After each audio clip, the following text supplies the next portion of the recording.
بله امنها لگوند دیم که سرب قضا باتی فاونه کو اف گونده کی آوایه زیده 10 آواهیان لهنه بریا نه همو آواهی پر بونج مروان لنهاش بروان اپراسیونیم و داویه ین ارتشا ترکیه طیبتیجی درست کنا خاله که کل هنداوی گوندیه کل پشمن دیمن آنجده دیار دبن یدی گوند والا بویه یعنی تنی یک مال دنوا اوی گوندی دمایه کس اگه نکاره هاتنو چون اوی گوندی بکه در دور اوی گوندی تنه اف جاده سرکی وکه کو خلکی گوندی دبیجه وکه جاده که قدغ یعنی در دور همو قدغ کلیه تنه جاده تینه بتنش بروی یکیش خلکی گوندی گوند والا کرنه و پرانی آوانه بری خدان زاخو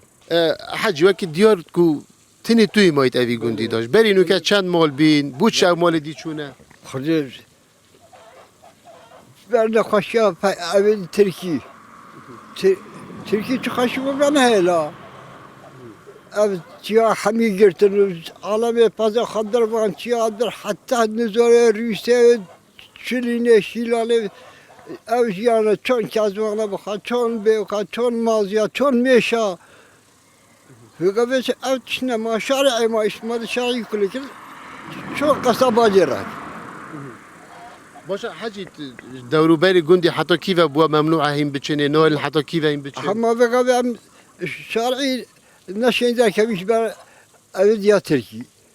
مش بر خامية تركي وطيارة تركي لما بيننا فقريب هجرة بكاكي هر كرده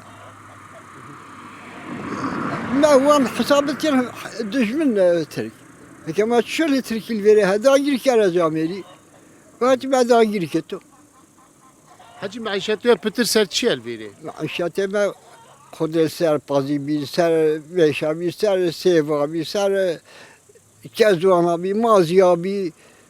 بگم چش نمانه هم سر شرعی مای باشه تا گفت ممیشیتین از نشم سر گویاوان ایدی بکن والله ها ben الویر عذابم بخابم درکه نورم ببم چگوندا اما بینیره گندی من اکن میشن ماش آگری برد تترک تا چند میشنه؟ رسته هکن آیلات چند نفرین این چند نفوسنی پیویا چه بنه؟ ام 4 نفرین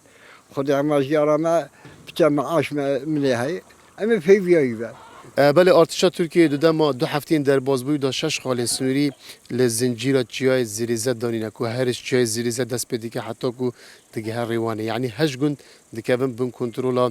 اوان خال سنوری نوده انجوان خال لشکری این ترکیه نوده یعنی اجماره که وان گوندیا ایدی نکارن بچن سر گوندی خو یک جوان گودن کو دکون بن باندور اوان اوی خالا لشکری و کو لهنداوی گوند دیم که هر دیسان خالک دنجی لهنداوی گوند زیریزه هر دیسان گوند روانو هر دیسان گوند نرمی که چندین گوندی دی کو کتینت بن کنترل اوان هزان دا و انجیوان خالن لشکری دا جبرویه که خلق ایدین کاره و که بری سردان گوند خواه بکنو به اوله هات نو چونا خواه بکن